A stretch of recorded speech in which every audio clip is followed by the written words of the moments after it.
July 17th, DRB meeting to order. 6:40 p.m.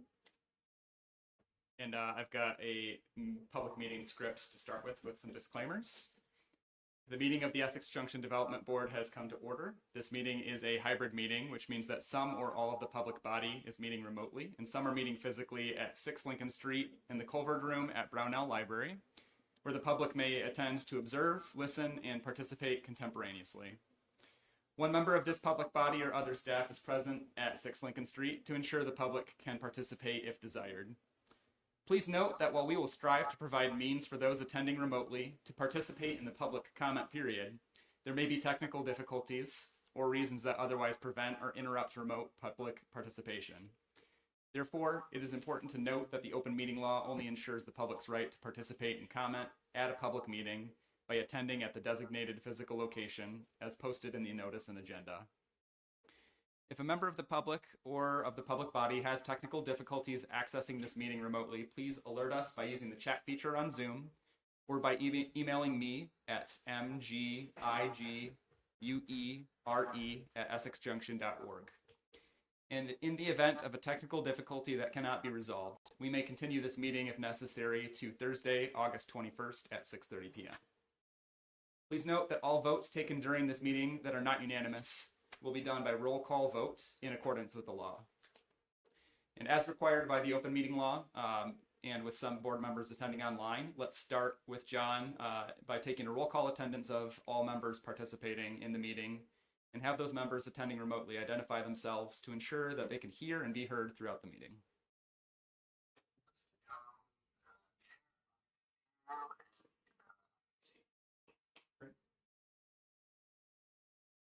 Okay. Are there any additions or amendments to the agenda? None for me. Okay. Can we do the minutes for approval from June 9th, 2025? Anyone have? Got to do the public to be heard piece first. Public to be heard? Oh, Yeah. just kidding. Item 2. Read? No, So public to be heard. so that's the public who has something to say about any item that is not on the agenda. Is there anyone here with something not on the agenda? Is there anyone online with something not on the agenda? Is there anyone other than John? Got 7 attendants.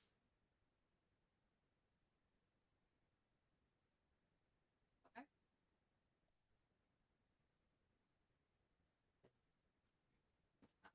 All right, so moving on for minutes for approval. So the June 9th, 2025 minutes, were there any corrections? Move that we approve the minutes as issued. All in favor? Aye. Aye. Motion to approve passes. Well done. Thank you. All right, so up next, the public hearing. So first on our agenda is the site plan and conditional use review for the addition of a temporary training center at Champlain Valley Expo at 105 Pearl Street by the Essex Junction Fire Department.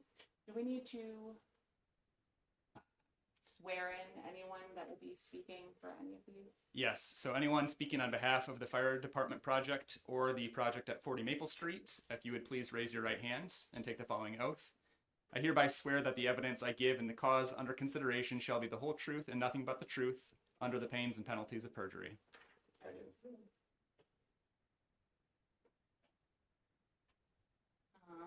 Okay, so we have the staff report. Do we go through that? You can start by opening the public hearing. Okay. Open the public hearing. And then invite anyone on behalf of this application to provide an overview of the project, and then they'll typically turn it back over to you for questions. Thanks, Michael. All right. Is there anyone here that'd like to provide the overview?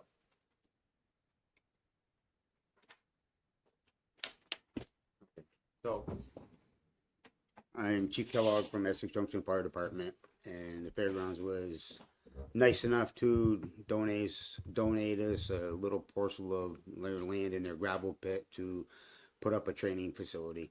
Because we have no place to do any training except drive to Pittsburgh, Vermont, and we don't want to do that.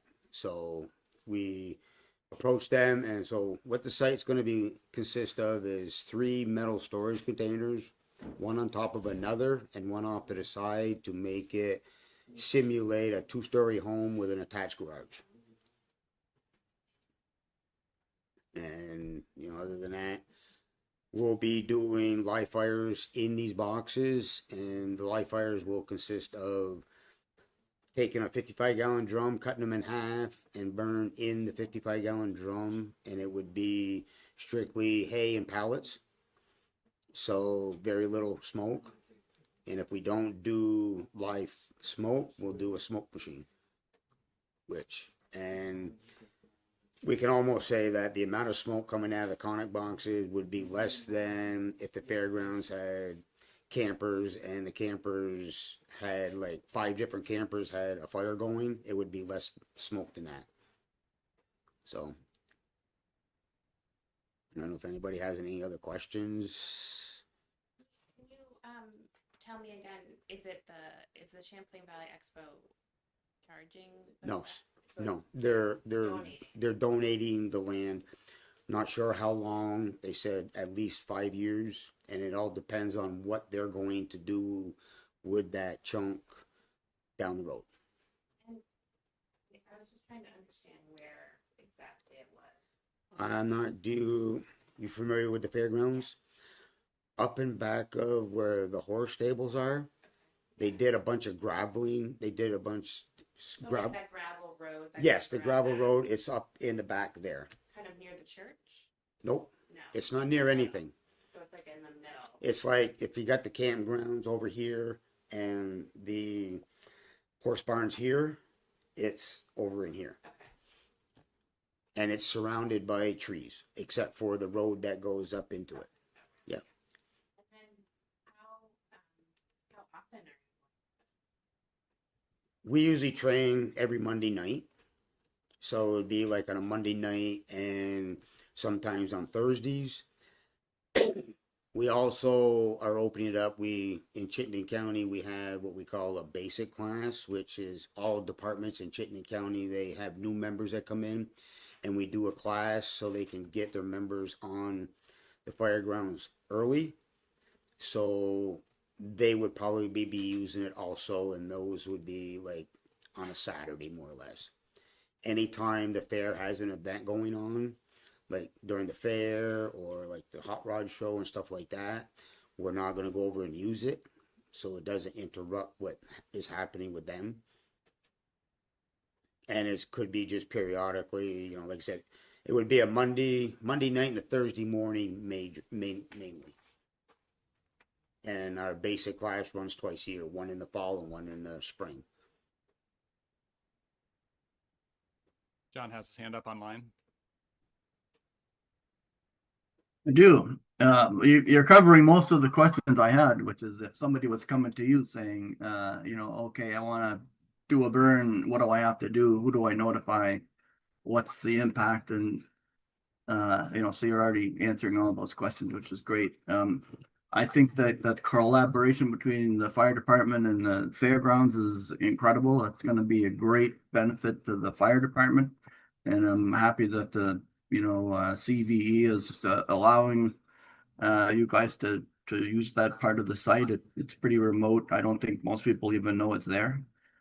Right. So you've already answered the kind of the size and scale of fire that could be expected. Like if the high school decided to have they used to have homecoming weekend and a 20-foot high bonfire. So we're already way smaller than that. Typical event you've described. Are you going to do anything that would involve like response time, like somebody notifies a fire, calls it in, everybody goes cruising out of the fire department with the sirens going in it? Does that all happen, or is this on-site training only? Off-site training only. It'll be Okay. there only. Yeah. And if we have a fire call, one person would stay back to Yeah. make sure the fire's out before we go anywhere. And all the fires are going to be contained in the metal container storage boxes. The multi-department larger training sessions, are those bigger by definition or just more people there and the fire's the same fire? I didn't hear what he said. He asked if you're inviting other fire departments for collaboration or cross training. Are those larger fires or just more people there on site? Usually when we do what we call the basic class, we're going to use our smoke machine because most of these members have never been anywhere near that because they're all new members, never done anything with fire. So we would use our smoke machine so they could get zero visibility to do search and rescue type of thing. We wouldn't light fires for this basic class. And is there a notification required or involved to, at least post it on the days that you're doing this, so that, for example, the city website or the fire department website or something would have a, like when Camp Johnson's doing training, they notify everybody that, we're going to be shooting off live or not live ammunition, so people are aware of it. Do you see any need for that kind of posting of intended training operations of this type, or is it just too small to really need any attention? What our plan is, if we plan on having something big over there, we're going to put it out on our Facebook page. But we feel that for the couple of hours on a Monday night and the small amount of smoke that's going to be produced, we're not going to bug people every time we go over there. Yeah, if there's no noise really, and there's no, you might get a little smoke, somebody's having a barbecue, I think you're fine myself. I just thought I'd ask the question so that if any of the members of the public had concerns, they would understand the size and scope of what you guys are proposing. And, in my opinion, it's quite small in scale. So have at it. I think it's great. I mean, No problems here. We've been over there before. The fair's grounds in this same gravel pit have given us permission to burn cars, and we've never notified the public, and nobody's ever known that we burn cars over there. And a car will produce probably 25 or 30 times more smoke than what we would produce in our little Monday night trainings. Do you see yourself as, let's say you practice having an electrical car fire? Would that ever happen? We haven't done anything with electrical car fires yet. They're still, you can't put them out. So I know. A lot of water, and still they keep coming back. So you gotta bury them or put them in a dumpster. It's the only way to put them out. Leave them there for a long period of time. Yeah, I guess my point is, if you're doing something out of the ordinary or that rises to a larger scope or scale of activity there, it might be recommended to sort of let people know. But otherwise, I think this whole setup is a great idea. It's going to strengthen our fire department, and we all like that. Yes, I agree. If we're going to do something strange and large scale, we will put it out on our Facebook page and our website. Awesome. No further questions from my side. I do have a question. Will it be at all visible from Lincoln Street? Or will there be like a ridge and trees in the way? You're not going to be able to see it from anywhere. Okay. You may see a little smoke if you're standing in the back of the horse barn, but that would be it. Because it's surrounded by trees. Okay. And the campground is between us and Lincoln Street, and like I said, it's right in the middle of the fairgrounds, so to speak. What if you live in one of the neighborhoods that abuts the fairgrounds? Are they going to smell the smoke or see? Anything? I would say probably no. Like I said, we've burnt cars over there in that same gravel pit, and nobody's ever even talked to Tim Shea at the fairgrounds of where all the smoke is coming from. Nobody's called the police to say They where probably the didn't know where it was What's coming. They probably were wondering where it was coming from. And yeah, didn't and know who to nobody's call. ever called Essex PD to say there's a lot of smoke in this area.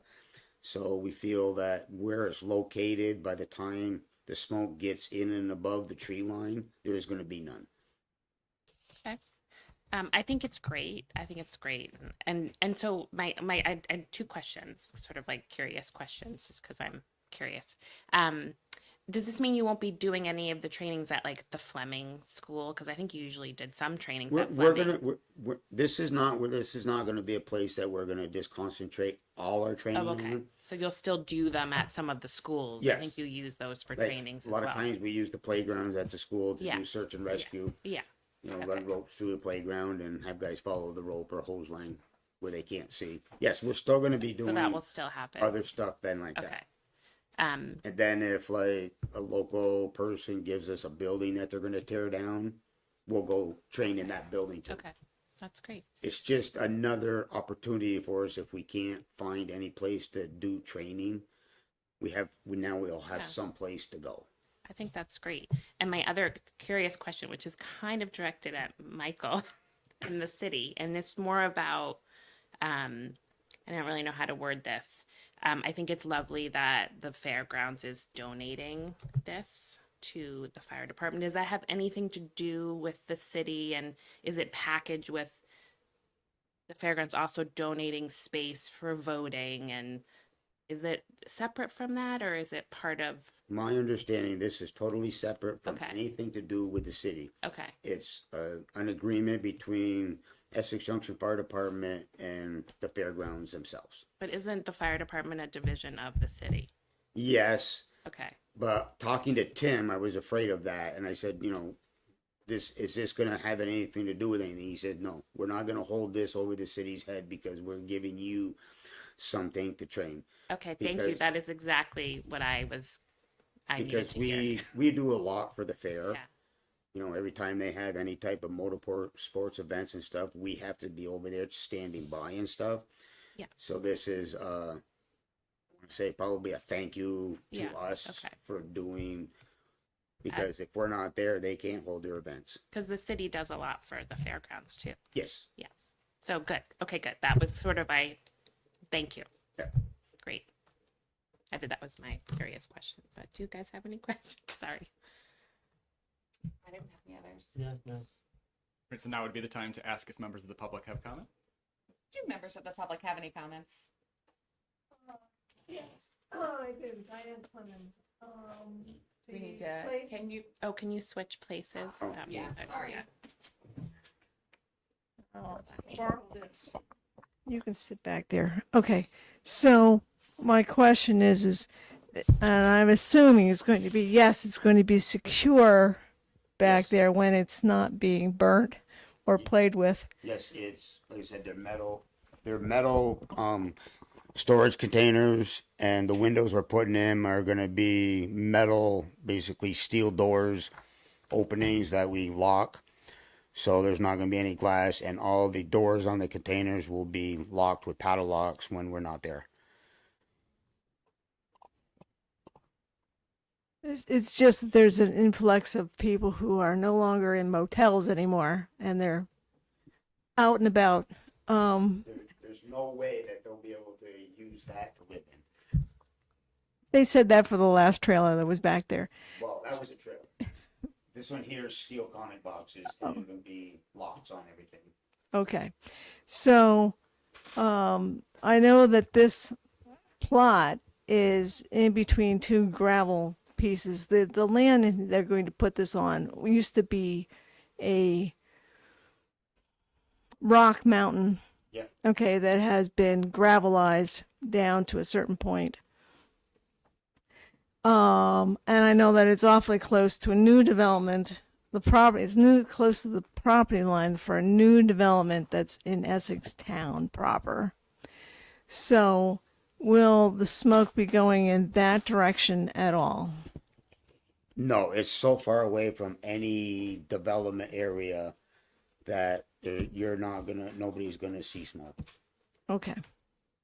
Because that's the closest habitable spaces. Yeah, the Okay. closest, and that is, Other than the horse barns. yeah, and where that new development is gonna be, it's actually on the other side of the road the last road coming into the fairgrounds, and we're well away from that. Okay. Because the area on one side of it behind where the campgrounds are is all swampland and they can't build there. Right. It's the wind right now that this current Canadian smoke. Okay, it's there's probably not a lot of calls because there's been a lot of Canadian smoke. So who knows if it's a campfire or what's going on because there's a variety of different smells to it. Mm-hmm. Okay, so that's my question. Thank you. You're welcome.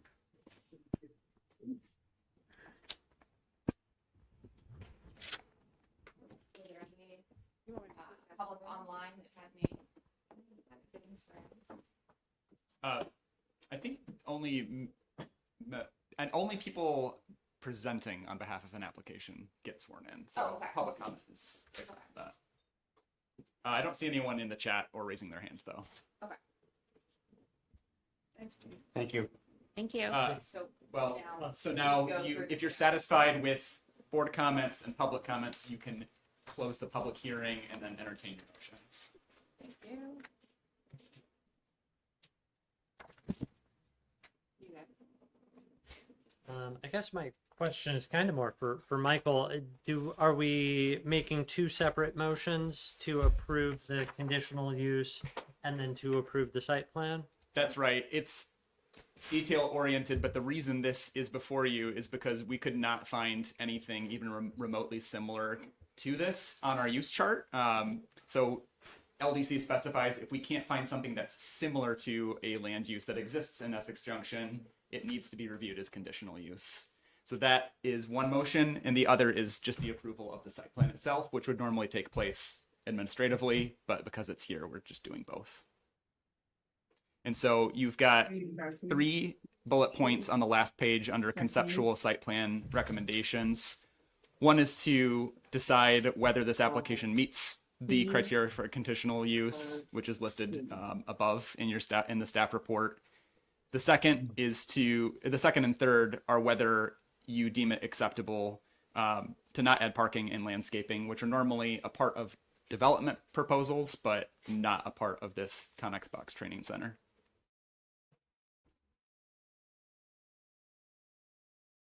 I might burn them. I'm gonna go ahead and close the public hearing. Is that? And do I need to open our chat or is You can- it just? Yeah, you can discuss further those 3 bullet points to decide if you as the board feel as if the application meets that criteria.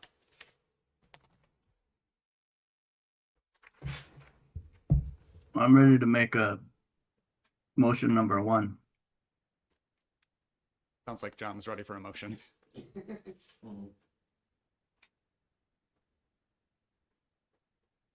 I'm gonna move that the DRB approve the conditional use application as verbatim for the recommended motion number 1. I'll second. All in favor? Aye, Motion passes. and I'm gonna further move that the DRB approve the site plan application as recommended in motion number 2. Second that too. All in favor? Aye. All right, motion passes. Thanks, Jim. Thank you. Thank you. Thanks. All right. What are you doing with my car? What's that? Oh, can you find them? John, was that for us? Okay, so now we can move on to the second public hearing. Yep. Okay, so this is a design review for the construction of a new single-family home at 40 Maple Street by Ron Bushey, the owner. So I'm going to Yes. open the hearing, and then I will invite any members of the public that are present to speak on behalf of the project to come to the presenter microphone. Hi, Do you mind giving us an overview of the project? I'm Chris Blondin. I'm the contractor proposed to build a house. So it's basically a rundown house that we're going to be tearing down and rebuilding a new one. And we propose to have basically a 30 by 30 colonial style house built on the land from where the house is now. Is that it? We don't have that in our packet, right? Do we? You should, yeah, you have. You got a No. hand drawing that. It was not in the package. None of our packages had this elevation. I had to go online and look in the packet online. Oh, And apologies for it's that. only then. a partial. I got one elevation. I got nothing else. So for me, there's not enough. It looks great, by the way, but there's an X through half of it. So I don't know what's really happening there. And Yeah, It's that, we're it's hoping that you house, have but more without that with garage. you. That's a We're hoping garage you on have that. more with this. Oh. More That was with you his so you can son's show us house what he you're looking built. So So yeah, apologies for omitting that from your packet. Okay. I'll go ahead and scroll through the materials that were submitted to me by the applicant. This is the hand-drawn site plan, Yeah. which shows the property with existing landscaping, as well as the 30 by 30 planned single-family home. Right, The- I'll just stop you right there. The Yep. 30 looked like a 30 by 75 drawing. I can't, there's nothing about that to scale. The measurements don't add up and I need a lot more clarification before it looks like a site plan that belongs to this project. You can't look at that drawing and say that's a 30 by 30 box. I mean, just can't. So 20-foot driveway is wider than the building. I don't understand what's happening on the site. I like the elevation that's presented. It looks like it's gonna fit in fine, but I don't think the level of drawing quality is there for us to actually understand that you understand what's happening on the site. So I'm struggling. Yep. So in pre-application meetings, I warned and talked to the applicant saying that when materials come to the board, they'll expect a certain quality and a certain level of detail so that we understand the project. Applicant chose to proceed with the materials as presented. John and I have had email correspondence specifying that for this design review overlay district, the whole purpose of this is to give DRB a closer level of architectural review for all projects. Normally single family homes don't show up on your workload. They are only here because this home is within that district. The LDC does specify if you are not satisfied with what is presented, you can request that an architect be hired to produce plans.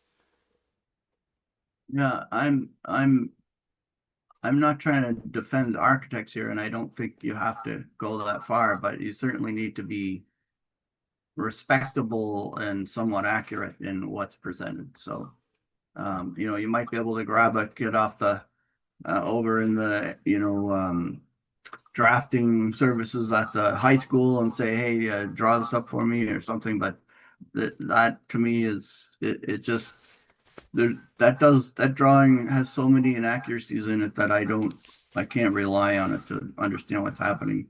The elevations are not what you're actually building. So one thing, as far as I understand, the only thing that we can, I mean, you're taking down a residence and you're putting up a residence.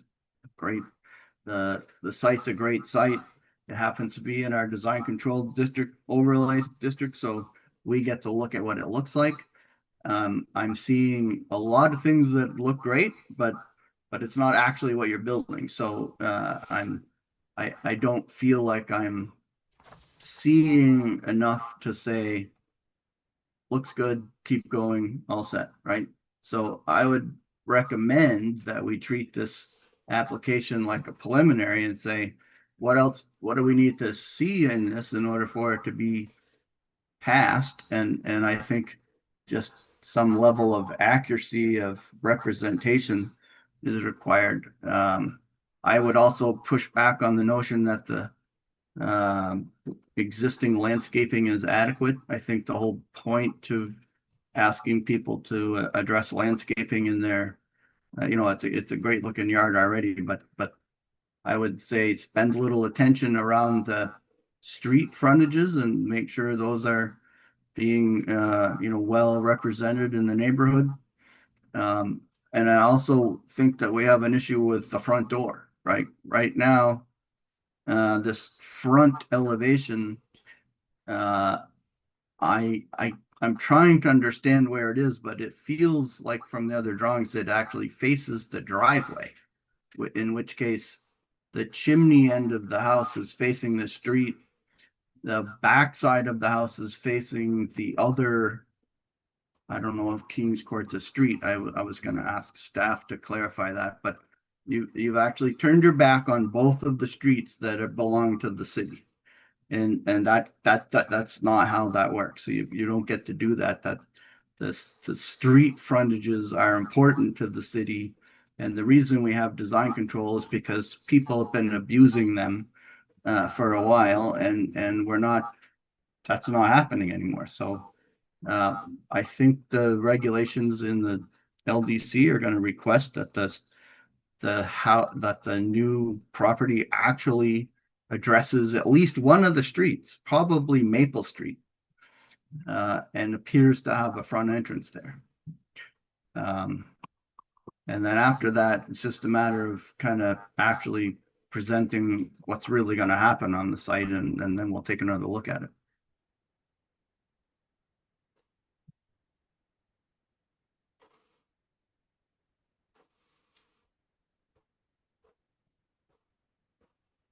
So you can open it for public comment. All right, opening it for public comment. Yes, Diane Clemens. So, can you hear me? Can you hear me, John? I can hear you. You sound Good. good. All right, here we go. The long laundry list. I read this thing and said, "Oh my goodness." Does not comply with a lot of different things. And so I'm speaking my piece as my various, I'm not representing anything but myself. But I do recall that the front door is supposed to be facing the street, and it does not do either the street as addressed by its address or Kings Court, which it is not addressed by it ignores both. I would ask the DRB to contemplate asking the developer to push the building back far enough, 5 to 10 feet, so that a street tree could be placed in the front yard, which probably would help the site, and meet the obligation of having a street tree on there. I don't know if you've gotten any input from the tree advisory committee or not, but definitely run this thing past them. Yep. If you would, please. I can hop in and provide Nick Meyer's comments now, if that would help. Yeah, so I had Nick Meyer from the Tree Advisory Committee look at this application. He lamented the lack of space out front currently. Did recommend that if a tree is desired, a small tree like a Japanese tree or lilac could be appropriate out front, but with the utility lines, there's not currently enough room on the plans for a shade tree. The frontage of Kings Court does count if shade trees are meant to be added, even though it is a private road. So Nick also recommended some side and backyard improvements to help screen from Kings Court as well. Can I just step in with one quick question on the Kings Court piece, because that was in my list. If Kings Court is actually a street, then this building has 2 front yards because it's on a corner. That's and correct. The setback is 15 feet on both of those. And That's right. We might. Is that correct? Yes. So this meets a similar case that we had before the DRB, where this home was established prior to the establishment of zoning laws.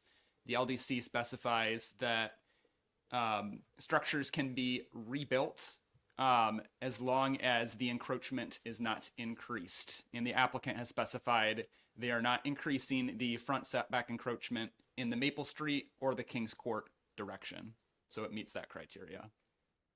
Well, they didn't draw that, and you can't prove that because, well, the math, it's possible the math works, but the graphics don't show that.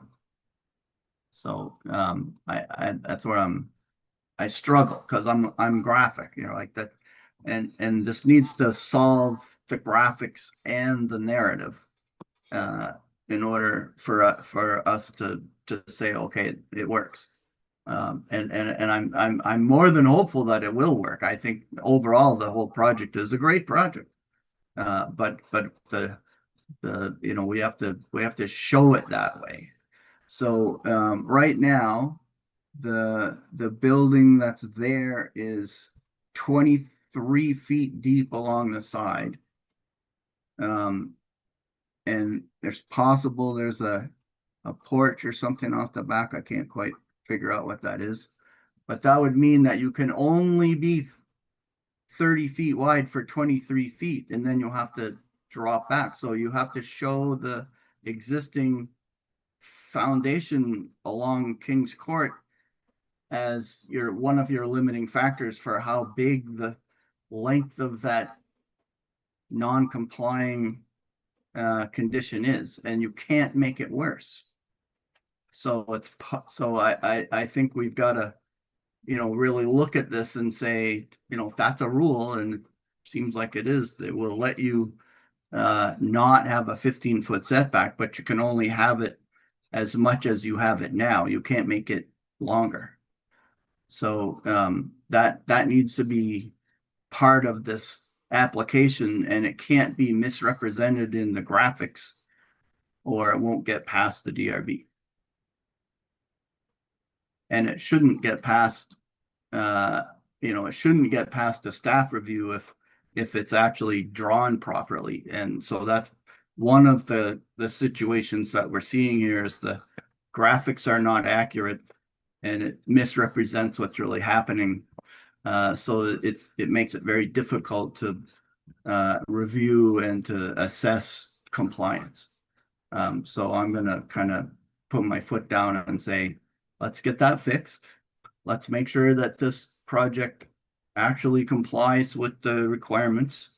And after that, it's going to be a great project because I think the what they've shown as the intent behind what the new building looks like looks great. It's going to fit right into the rest of the village and be an improvement. So you know, we're all looking forward to it, but let's get it you know, into proper shape here.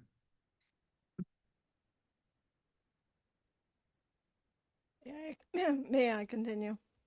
Okay. I'm sorry, Diane, please, No. please continue. I want to hear John, the rest of your list.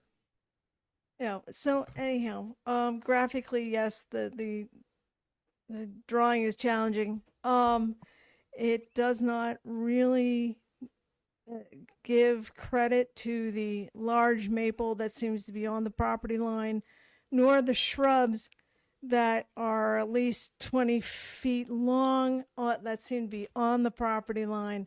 And if the applicant is concerned about getting credit for vegetation and landscaping, that would be a very important detail to point out.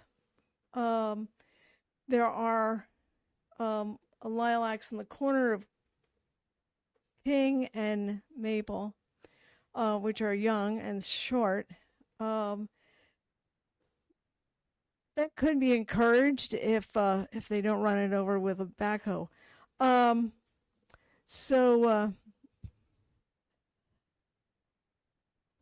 If there was a building that was probably worthy of having the fire department play with, this would be a building. I would encourage the applicant to have a conversation, since you want to bring it down in the first place.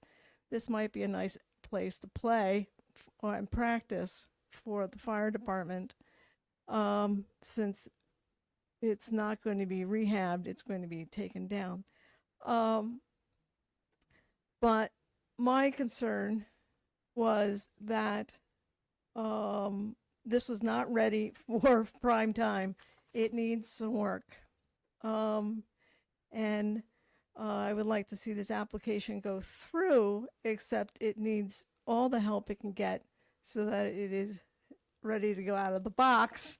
There's probably a few other things, but I'll let you guys, tell him what you'd like to see. But my concern is that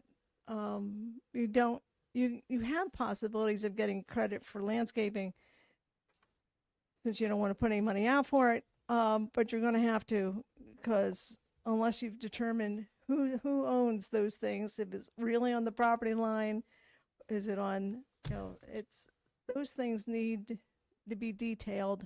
This is a detail zone.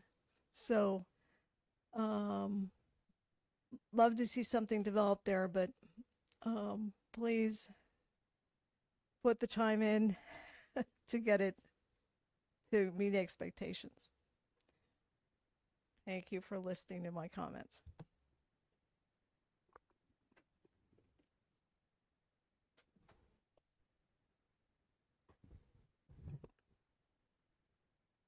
Maggie, any more questions from the board? There are people online that had questions. There's one other member of the public online. I don't see any hands raised. Okay. So if you'd like to close the public hearing and discuss further as a board what your next steps will be, you're welcome to do that. All right, so we're gonna go ahead and close public hearing.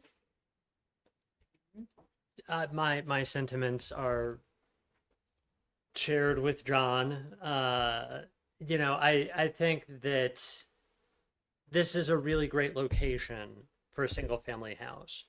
And I think that the front door, the interaction of the person living on this site with Maple Street is going to be really key for going to Maple Street Park and also for walking to Five Corners, both of which I think are going to be really easy. And so I think it's really important that the house interacts with Maple Street in a way that makes it clear that this is a walkable community where one ought to walk places, rather than getting from the front door into the driveway to get into the car to then drive 3 blocks. And then similarly, I think that the landscaping along Maple Street is really essential. This is a key property that everybody is going to see driving past Maple Street. And either a garden, I think, would be very natural. Shade trees or decorative trees, I think, would be very natural, and would, help make this a really awesome project that fits into the community and builds up the junction. Can we push the house back off the street?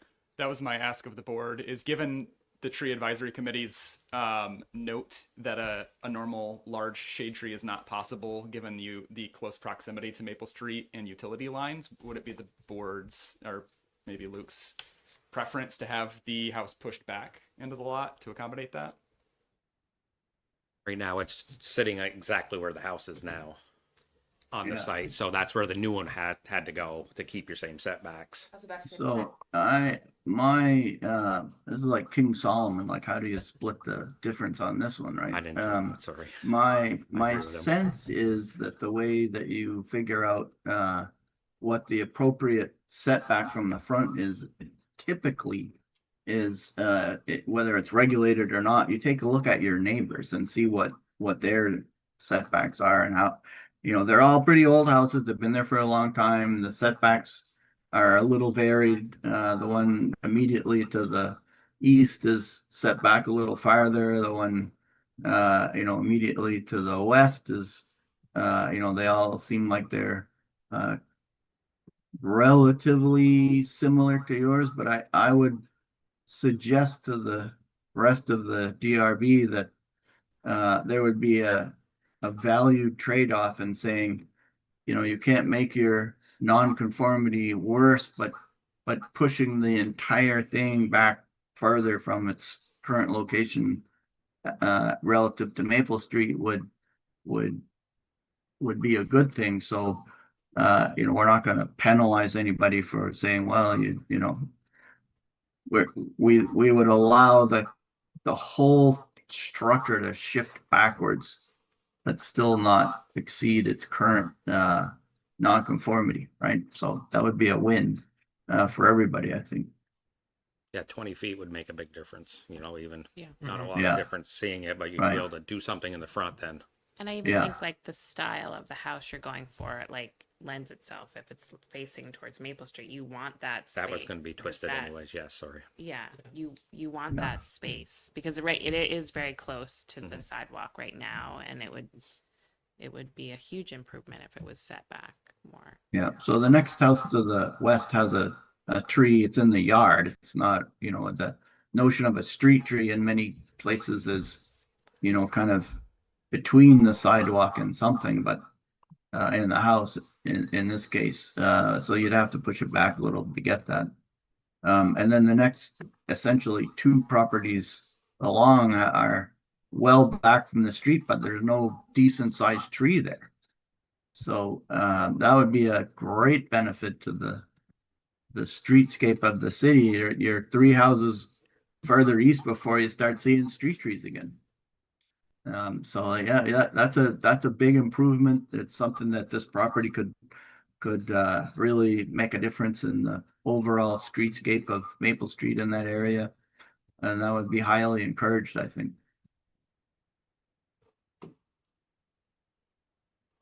And I'll just also mention that there are many examples of structures in New England, just Greek revival, stuff like that, where the front door is on the narrow side facing the street. So there's plenty of stuff within the vocabulary they are already showing there that have a floor plan and a front facade that are wildly successful and have been for hundreds of years, that have that building shape and that narrow end facing the street. So I'd encourage you to go take a look at some of those and see if you can make those modifications to the building without really changing the footprint, just showing it more accurately. Does the driveway stay in the same location? Right now, well, I believe it has to. Yeah. Yeah, as written, they Yeah. want to keep it in the same location Okay. and pave it. It's currently Okay. gravel. Yeah, I was gonna ask about that too. From the you know, looking at the street on either walking along the street or looking online at the street elevation, and I'm not sure the driveway is actually 20 feet wide yet. Looks like it's maybe 16 or something. And you know, between the curb drops. And I was gonna wonder if you're actually doing a 20-foot wide driveway, are you pulling out curb and curb drops and changing that, or is it really 20 feet already? 20 feet is what Terry and I measured when we visited with You Ron. did, okay. And I think that's his at least written intention. Yeah. And that's I think that's the city max, right? 20 feet. Yeah. Yeah. So just take a look just on the site plan that's on the screen there. You've got a little space between what looks like the left property line. I'm not sure if it is, but it's that line of trees and shrubs and stuff. You got 20 feet. You've got a little distance between that and the building. You've got 30 feet, and then you're showing 9 feet. So just what's actually on paper is 59 feet, shown on a 58-foot wide parcel. So the math is wrong there. I don't know, you know, what's maybe there's no little strip between the building and the pavement. I'm not sure, but just try and address those kind of things when you're reworking the site plan, so that we we have, you know, the math has to work and people have to be comfortable with the setbacks and where everything is. So, just another, Scale drawing.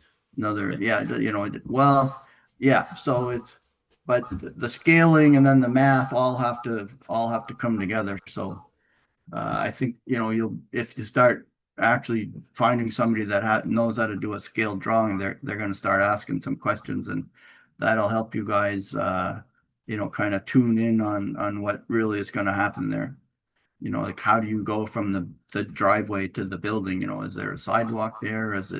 Do they actually touch? Is there, you know, do you have to put you know, a couple of, like usually there's a landing or something when you walk out of the building, but in this case now you might have a front walk that meets the front door that's on the street facing side of the building. So, you know, you're gonna have a few you know, few adjustments to make there. And just one more comment, the back, so can you go to maybe the next plan drawing, Michael? Yeah, so that the piece in the back there, which is a little smaller, if you I wasn't quite sure what the various angled line was, you know, why that's angled, but then if you go to the elevation page, it references that as some kind of a deck, and I was trying to figure out if the deck is at grade or if it's, you know, on the roof of the whatever the first story is, but you know, again, if you can get the elevations to match the site plan, then, you know, we'll understand what you're trying to do there. I believe his intentions were to do a shed type single story for the back for some kind of storage, slab on grade for that. But Right. yeah, I can see where the board would want some better things. I just got brought on yesterday to help him navigate this. Oh boy, Well, my apologies. Well, sent you he knows before. he was going to need some help with all this kind of stuff because Yeah, yeah. so he asked me to step in for him and So there's one sheet right before the elevations, Michael, that has what looks like some floor plans and then yes. an elevation on it. I really was confused looking at this one, so I'm just gonna try to go over it with you so you know what to request. It's not keep going. Right there. Yeah, that one. Mm-hmm. So so on the top there, which is the elevation, and you know, as much as we'd love to know how the floor plans look, we don't really, I don't think that actually is in our purview. And I think there's the stairs that we're seeing on the lower left are there was another drawing that suggested there was some going down to a basement. That's the only and then entrance to the basement. Yeah. and then there's if you look at the elevation, so above the roof, it says there's a sun deck.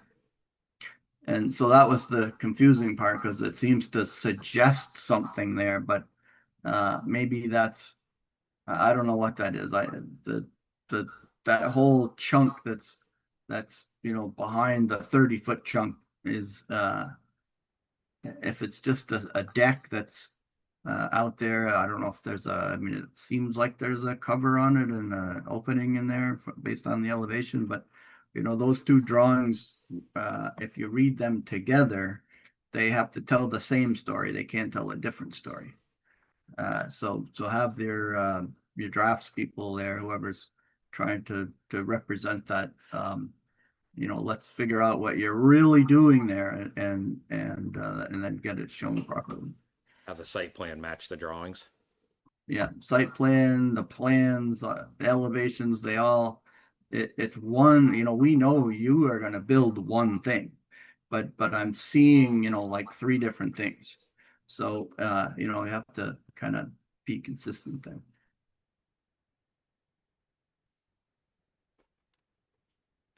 I agree with him. So I see, been thinking of a way to technically do this. John can chime in if he remembers of hearings in the past, but I think the board could move to approve this as a conceptual site plan and add as a condition of approval that this applicant come back for final site plan approval. Normally that's not required, but that way the applicant would not be required to repay all the fees and go through that whole process again. So that's one option. Obviously, a normal vote of approval and denial is another option, but that. Yeah, I was gonna ask you about that because I'm looking between the application. Does it say this is a final, or does it say this is, it doesn't really say what kind of application it is. Yeah, So- this is a one and done site plan.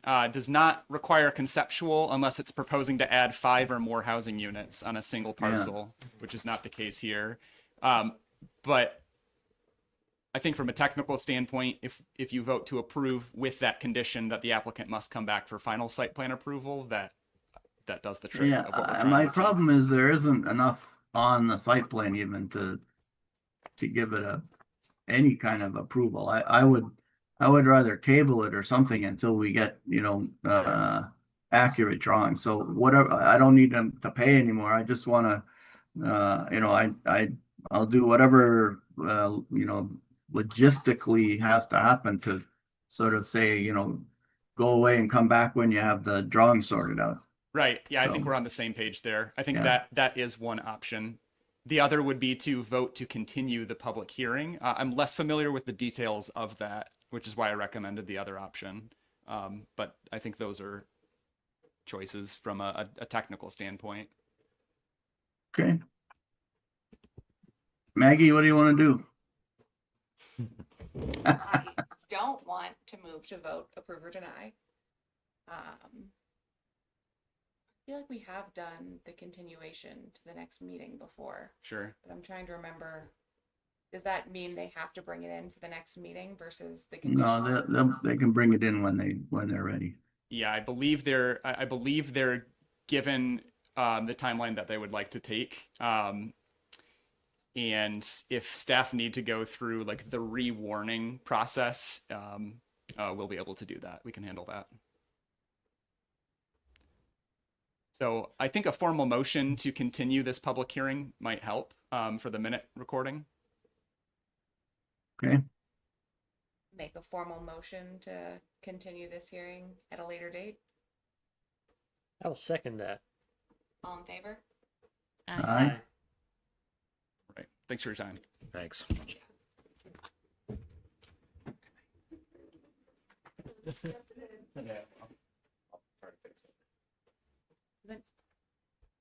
I already closed the public hearing, but we're just good on that? Right. So I think to be safe, what I'm going to do is we'll go through the whole process of re-warning this whenever they want to come back. I'll do Yeah. a newspaper ad, I'll do the abutter notices, the whole thing that we normally go through for a fresh application. Just by voting to continue the public hearing, that means they don't have to pay Yeah. for a new Yeah. application. Right. Okay. So we don't close the public hearing because we're not closing it, we're continuing it. That's right. So we'll just leave it open and we move on to item 5. And we That's right. didn't, and we Because didn't I think approve I think Maggie said close the public hearing, but you made a formal motion to continue it. So Okay. I think Yeah, she asked a question, so I'm not counting that as any kind of like, we would have to vote to do that and we didn't. We already voted to continue it. So I'm disregarding any of those statements. Great. We made a motion, we continued the public hearing, case closed, we're on something else now. All right, so then we are moving on to item 5, other development review board items. So, Michael, is this one you? Great. Is this where I do staff updates? Yeah, must be. Sometimes it's called staff updates and agendas, just, yeah. So some people may have seen that the Connect the Junction TOD draft master plan is now available for public comment. You can go to connectthejunction.org to see the whole huge plan. But the consultant has also condensed the meaning of the plan into a shorter document. It even has a really handy way for you to scroll through, see maybe some of the more controversial or items that the consultant is really looking for public feedback on, such as road closures or building height, and allows you to add a comment to say, I think building height should be set to this level, etc. So that's open for public comment, and we'll also be doing tabling at events throughout Essex Junction and plenty more public engagement behind that. Planning Commission is also a great group to keep in touch with as they've been working on that project. And that's on the website. connectthejunction.org, and then we've got a press release on Essex Junction's website as well. Upcoming at Planning Commission's next meeting on August 7th, which is a Thursday, the consultant that we're working with for Pearl Street for a multimodal reallocation of street space is presenting their drafted alternative for the portion of Pearl Street between Susie Wilson and West Street Extension. So they'll have design materials, open it up for public comment, and start to gather people's feedback on the direction that they're going with that. So if you're interested, welcome to join the Planning Commission for that meeting and see what the consultant has come up with. And that's it. Can you tell me the date of that again? Yeah, Thursday, August 7th. Okay. At Planning Commission's regularly scheduled meeting. And that's still at the police station? No. Has Chris been having meetings in here? In here. Oh, okay. It depends on how booked all the locations. Oh, okay. So I should look for the. And that's notwithstanding, mid-August is when we're tentatively scheduled to move back into Lincoln. So it could be around the time that we start being able to use the conference room again, which I'm thrilled for. Oh, good. Great. Lastly, the train station project. While I don't have materials yet or a firm date, we are likely targeting Planning Commission's September meeting, which is Thursday, September 4th, for public engagement on the train station redesign project.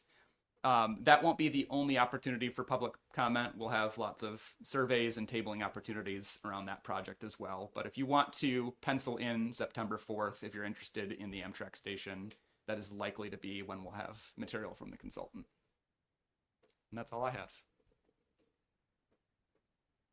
Any update on the new Spark Hotel that we have on Pearl Street now? I did not attend the soft opening, but one took place yesterday. I believe they invited elected officials. I believe Tim Miller was in attendance, so I'll have to touch base with him and see how that went. I've been in loose correspondence with the new owners that purchased the hotel. They quickly kind of wrapped up outstanding conditions of approval. Chris Ewan, Community Development Director, has been working hard on making sure that landscaping is finished and as specified on site plans. So it's been a process, but I believe their soft opening was yesterday. So that's the extent. They had some kind of event. I'm out of town, so I didn't get to attend, but I heard there were quite a few invitations. Yeah. Doesn't the other building, I think it's Good Stuff, still need some landscaping? I think they've been working on it. I mean, it was all one site plan with two buildings on it. So But now I there's think two owners, so right, The landscaping that is being put in for the hotel is part of the hotel. is part of both approvals. Oh, okay. Because it was applied for as one site plan. Oh, okay. Yeah. But so who put in the landscape, the hotel or the owner of the land? I believe so Gabe Handy, who originally owned the parcel, got in touch with a landscape architect to do the landscaping. Then while the work was being done, sold the hotel. Okay. So he sold the property to the hotel. that's Or- correct. There's okay. there's new owners of the hotel's footprint. Okay. Because I mean the landscaping looks lovely, Mhm. but it does stop in front of the other building. So- So if you have questions about the landscaping, Chris Ewan has been Okay. in touch with the landscape architect doing the work. I'm sure Okay. he would have better answers. than yeah, I would go back and pull out and that would be great. I would love to see. I can't find my unbelievably right. I can't find my copy of the original approved master plan for those two buildings. It was quite a while ago. And I would love to have somebody tell me they're doing what they were supposed to do. That's been one of Chris's biggest priorities. Again, I have not joined him on any of these site visits, but he's had several calls to go out there for site visits, made sure that they readjust and move things according to how site plans were submitted to us. Good. Yeah. Okay. Maybe it's coming. It's on its way. Wonderful. Any other questions? No? All right. So, adjournment? I can't even say that word. Just ask for a motion to, Motion to adjourn okay. meeting. I'll second. All in favor? Aye. Motion passes. Recording stopped. Nice.